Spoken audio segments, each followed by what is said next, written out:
Nu kijk je mal aan, nu hebben we dat gemäß krijgt 600 Grad Fahrenheit. Nu willen we steaks ableiden. Dan duurt het niet lang.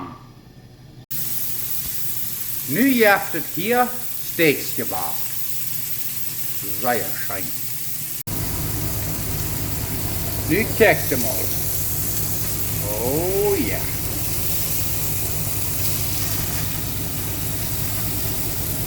Ik würde sagen, zwischen 3 und 4 Minuten an jeder Seite die backen.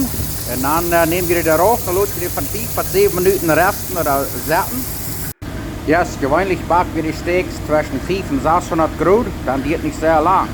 Und wie ihr seht, nur rot, dann nehmen wir die rauf.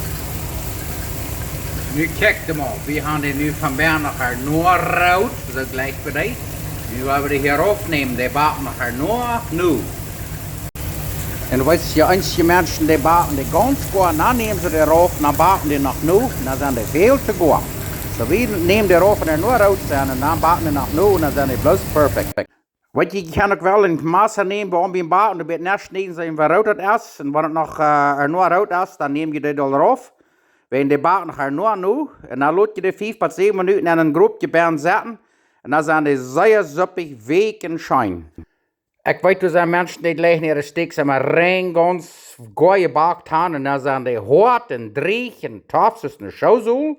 Aber hier ist es dort legen, dort Respekt nicht.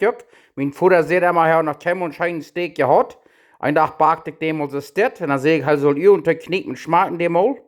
Und das hier sich so gründlich sehr, so ich sehe, von nu an backt mein Steak kriegt es down. Und da schmeckt ihm das scheint, meine Mama, wir kriegen so, einer muss das lernen, aber wenn wir drauf ist, das schmeckt viel süppiger.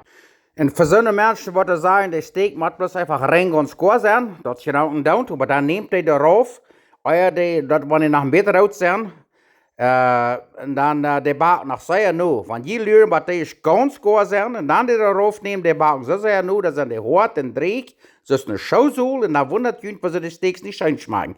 Die können immer mit Masse schneiden, in den Bett checken, dann wenn rot ist, und wenn nachher nur ein bisschen rot ist, dann nehmen wir die darauf, und dann wollen die nur backen, und dann lässt ihr noch für 5 Minuten setzen an ein Gruppchen, und dann wollen die sehr süppig sein.